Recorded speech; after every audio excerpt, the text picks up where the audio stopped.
Now, when you read in the New Testament, well, let me ask you like this. Does Jesus have a Passover meal? Yes. Yes. Yes? Yes. Okay, we agreed Jesus has a Passover meal. Okay.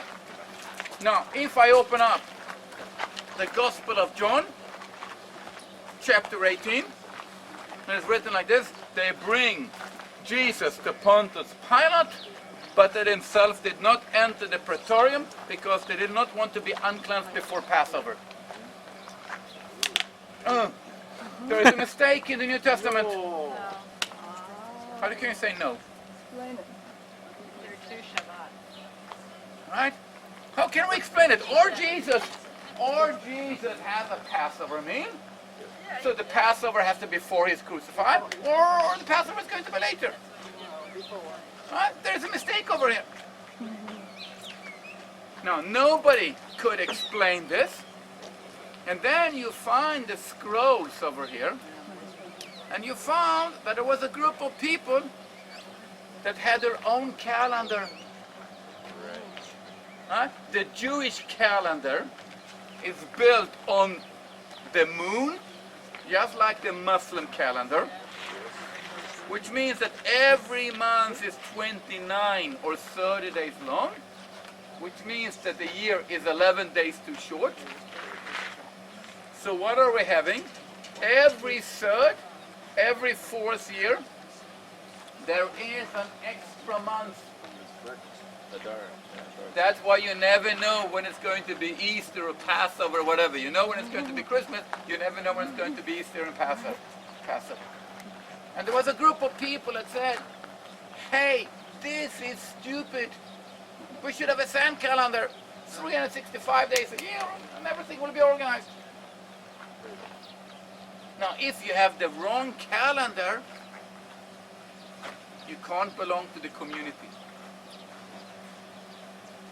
Imagine that somebody is come to the church that you belong to and say, I would like to celebrate Christmas. Right? And Pastor Fred is going to say, you're most welcome to come to my church. I will be happy to see you.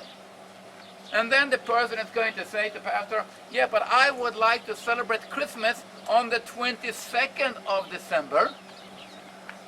And you're going to say, you can do that, but not in my church. Right?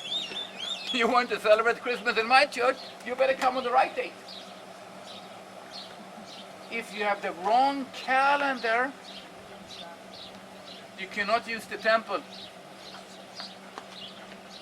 So some of these people are withdrawing from Jerusalem and living by themselves in the desert.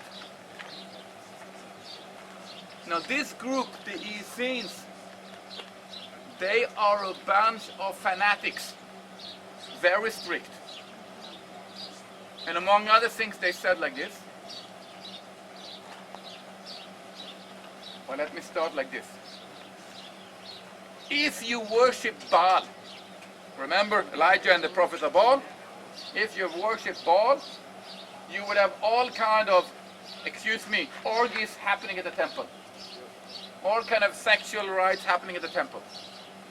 And then come this boring Jewish people and says, you can't do that at the temple, that's not nice. Right? Women over there, men over there, behave at the temple. And then comes a group, the Essenes, that are so fanatic. They say, if you can't have intimate relationships in the temple, you cannot have intimate relationship in the whole city of Jerusalem. Jerusalem is too holy. The Essenes used to get married, but not living a married life in Jerusalem. Now, let me bring you to the story from the New Testament. The disciples asked Jesus, where should we go to celebrate Passover? And what does Jesus say? Follow a man that carries water. Right? And again, if we ask Pastor Fred, coming from a more traditional society, you will not find any man home carrying water, right? That's the task of a woman. For that you have a mother, a sister, a daughter, a wife, or I don't know what. You are not going to carry water. So who would carry water? Only a man that belonged to a society that lived without any women.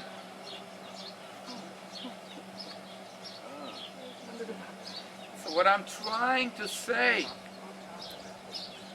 probably Jesus is having a Last Supper in a home or house that belonged to the Essenes.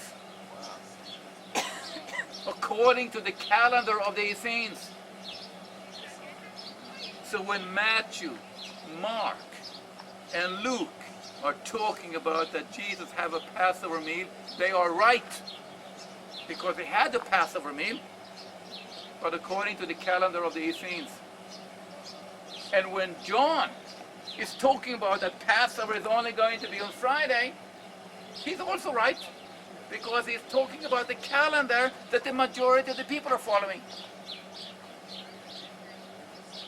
Right? So here you have the problem in the New Testament. If I would have asked you this question 100 years ago, you would not have been able to give me an answer about this mistake in the New Testament.